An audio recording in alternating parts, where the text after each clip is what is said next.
It is time for morning announcements. I am Millie Dio with the information that is important for you. Today is Wednesday, February 8th, 2017.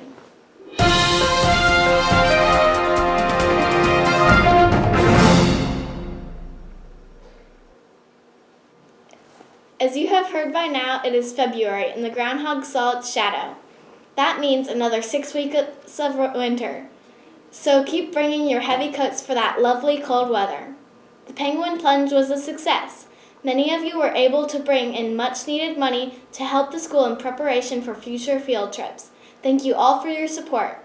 Engineering night is tomorrow at 5:30. If you have any questions, ask your teachers for information. Parent night is also tomorrow at 6. Encourage your parents to come. Here's today's lunch menu.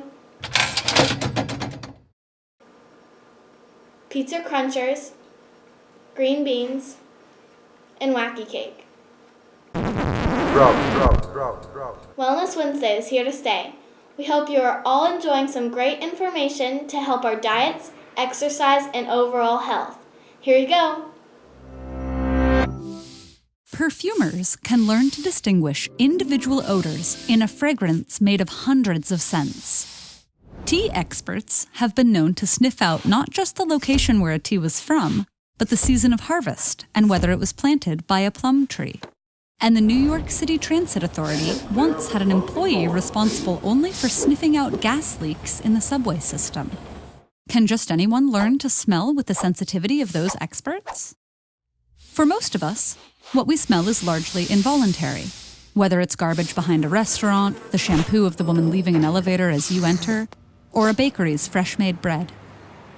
With a few million olfactory receptors in our noses, we clearly don't lack the ability to smell well. We just might not always pay close enough attention. That's a shame, because we may be missing opportunities to make strong emotional connections. Smells are powerfully linked to emotions and can awaken memories of places we've long ago left and people we've loved. But fortunately, it is possible to train our brains to smell better. For example, Helen Keller was able to recognize a person's work and, in her words, distinguish the carpenter from the ironworker, the artist from the mason or the chemist, by a simple inhale. Follow these steps and you too can change the way the world smells to you. First, stick your nose in it. Some animals that are known to be great smellers, like dogs who can sniff out explosives and pigs who can find truffles underground, put their noses right at the place they want to smell.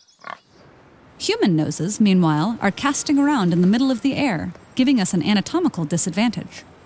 So, bring your nose close to the world around you.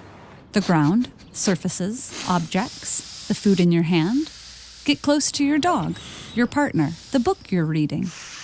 Not only will your nose be closer to the odor source, but the warmth of your breath will make odors easier to smell. Second, sniff like you mean it. Smelling actually happens way up near the bridge of our noses, in a postage stamp-sized square of tissue called the olfactory epithelium. When we sniff, odor molecules are sucked up into our nostrils until they hit this tissue, where they can bind to our olfactory, or scent, receptors. When we inhale normally, only a little air makes it there. But 1 or 2 solid, sharp sniffs will ensure that more air gets to your smell receptors. After just a few more sniffs, the receptors, which are best at noticing new smells, turn off temporarily. So you can give your nose a rest and sniff again later. Finally, dwell on the smell. Most smells pass by us with little attention. But simply noticing what you're smelling and trying to describe it, name it, and locate its source, you can expand your own vocabulary of smells. When an odor molecule binds to a scent receptor, it sends an electrical signal from the sensory neurons to our brain's olfactory bulbs. The signal then continues to other areas of the brain, where it's integrated with taste, memory, or emotional information before registering to us as a smell. fMRI research shows that the extra time spent focusing on scent changes the brain of experienced smellers.